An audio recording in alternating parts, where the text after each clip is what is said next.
शिव र कुबेरको मैत्री तथा कल्पभेदले अलकापतिको वर्णन ब्रह्मवाच पाद्मे कल्पे मम पुरा ब्रह्मणे मनसा सुतात् पुलस्तात् विश्रवा यज्ञे तस्य वैश्रवणः सुतः तेने यमलका भोक्ता पुरी विश्वकृता कृता आराध्यं त्र्यम्बकं देवमत्युग्र तपसा पुरः व्यतीते तत्र कैल्पे वै प्रवृत्ते मेघवाहने यज्ञततिरसौ श्रीमन् तपस्ते सदुसहं भक्तिप्रवं विज्ञाय शम्भुरस्त दीपमात्रतः पुरारे सम्प्राप्त काशिकाञ्चित् प्रकाशिकान्। ब्रह्माजी हुनुहुन्छ अघि पद्मकल्पमा मेरा मानस पुत्र पुलस्तासबाट विश्रवा जन्मे। विश्रवाबाट वैष्णवका नामका पुत्र भए।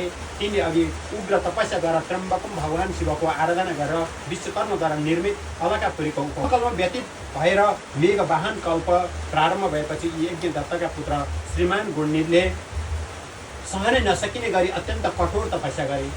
यिनले अघि दीपदानद्वारा मात्र प्राप्त हुन सक्ने शिवको भक्तिको प्रभाव जानेका थिए अनि यो ज्ञान शिवबाट पनि प्राप्त गरेर यिनी चित्त प्रकाशिका काशीपुरमा गई आफ्नो चित्त रूपी रत्नमय प्रदीपहरूद्वारा एकादश रुद्रहरूलाई जगाएर अन्य भक्ति तथा स्नेहले भरिएर तन्मयताका साथ निश्चल भएर ध्यानमा बसे।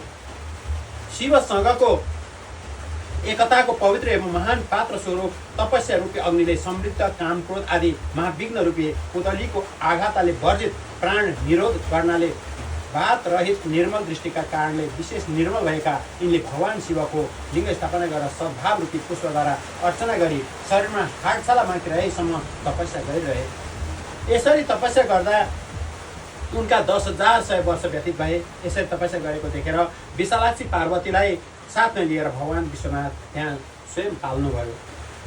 उहाँले शिवलिङ्गमा मनलाई अड्याएर एउटा फुटो जस्तो भई निश्चल भएर बसेका अलकापति कुबेरलाई देख्नुभयो अनि उहाँले भित्र हृदयदेखि प्रसन्न भएर अलकापति म तिमीलाई वरदान दिन आएको, तिमी जे माग्छौ माग। तपस्या नै धन भएका ती कुबेरले भगवानका यस्ता वचन सुनेर जब आँखा खोलेर हेरे तब उदाउन लागेका सहस्र किरण भगवान सूर्यनारायणभन्दा पनि अधिक तेज सम्पन्न चन्द्रशेखर उमापति भगवान श्रीकण्ठको दर्शन गर्न पाए। तर भगवान शिवका तेजले उनका आँखा निस्तेज भए। त्यसै तिरमिरिएर प्रभुको दर्शन गर्न सकेनन् र उनले आँखा चिम्ले अनि आफूले चिताएको भन्दा पनि ज्यादै परको देवेश्वर शिव आफ्नो अगाडि विराजमान हुनुभएको देखेर प्रभुसँग उनी बिन्ती गरेछन्, हे नाथ, मेरा आँखामा हजुरका चरण कमलको दर्शन गर्न सक्ने शक्ति प्रदान गरिबक्सियोस्। नाथ, आज प्रभुको साक्षात् दर्शन नै पाइरहेको छु, योभन्दा ठुलो अर्को वरदान मलाई के चाहियो र? हे शशिशेखर, हजुरलाई मेरो नमस्कार छ। तिनका यस्ता वचन सुनेर देव उमापतिले उनलाई कर तलले स्पर्श गरेर दर्शन गर्न सक्ने शक्ति प्रदान गर्नुभयो। यज्ञदत्तका पुत्रले त्यसरी भगवान शिवबाट दर्शन गर्ने सामर्थ्य प्राप्त गरेपछि पहिले त पार्वतीलाई आँखा फारी हेर्न लागि अनि उनी मनमा नै भन्न लागे, भगवान शिवका समीपमा रहने यी सर्वाङ्ग सुन्दरी नारी को हुन्? यिनले मेरै भन्दा पनि ठुलो कस्तो तपस्या गरिन् होली। इनको रूप, इनको प्रेम, इनको सौभाग्य, असीम शोभा यी सबै नै अद्भुत छन्। यस प्रकार ती यज्ञदत्तका पुत्रले बारम्बार यसै भनिरहे।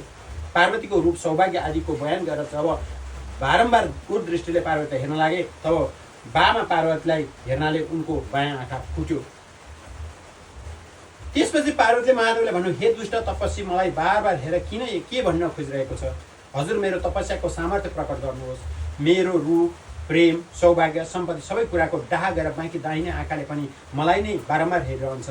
देवी पार्वतीका यस्ता कुरा सुनेर प्रभु शङ्कर हाँसेर पार्वतीलाई भन्नुहुन्छ, हे उमा, यो त तिम्रो पुत्र हो, तिमीलाई क्रोध दृष्टिले हेरेको होइन, यो त तिम्रो तपु लक्ष्मी तपस्या रूपी ऐश्वर्य देखेर त्यसको प्रशंसा गरिरहेको छ।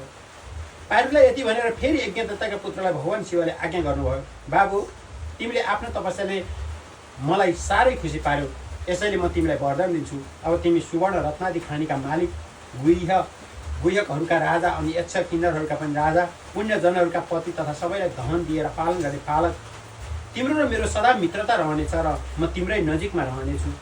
तिम्रो प्रेम बढाउनका लागि म अलकापुरीको समीपमा नै रहनेछु। हे महाभक्त, हे यज्ञदत्त पुत्र, तिमी प्रसन्न चित्तले यहाँ आऊ। यी पार्वती तिम्री जननी हुन्, इनका पाउमा पर। ब्रह्माजी भन्नुहुन्छ, नारद, यसरी तिनलाई वरदान दिएर भगवान शिव फेरि पार्वतीलाई भन्नुहुन्छ, हे तपस्विनी देवेशी, यो तिम्रो पुत्र हो, यसमाथि तिमी कृपा गर। परमेश्वर सम्मुखका यस्ता वचन सुनेर जगदम्बिका पार्वती यी यज्ञदत्तका पुत्रलाई प्रसन्न भएर भन्न लाग्नुभयो, देवी पार्वती आज्ञा गर्नुहुन्छ, बाबु भगवान् तिम्रो सदा सर्वदा निर्मल भक्ति लागिरहोस्। तिम्रो बायाँ आँखा त फुटिहाल्यो, अब तिमी बाँकी भएको एउटै पिङ्गल नेत्रले युक्त हौ। महादेवले दिनुभएका वरदान सबै तिमीलाई यथावत प्राप्त हो। बाबु पुत्र, मेरो रूप र भाग्यको ज्यादै ईर्षा गरेको हुनाले तिमी कुबेर नराम्रो रूप भएको नामले प्रसिद्ध हुनेछौ। कुबेरलाई यसरी वर दिएर पार्वतीलाई साथमा लिए भगवान् महेश्वर विश्वेश्वर धाम काशीपुरमा पाल्नुभयो। यसरी ती कुबेरले भगवान् शिवको मित्रता प्राप्त गरेर अलकापुरी पनि प्राप्त गरे। यसका साथै उनले अलकापुरीको समीपमा नै भगवान् शिवको निवास स्थान कैलाश पर्वत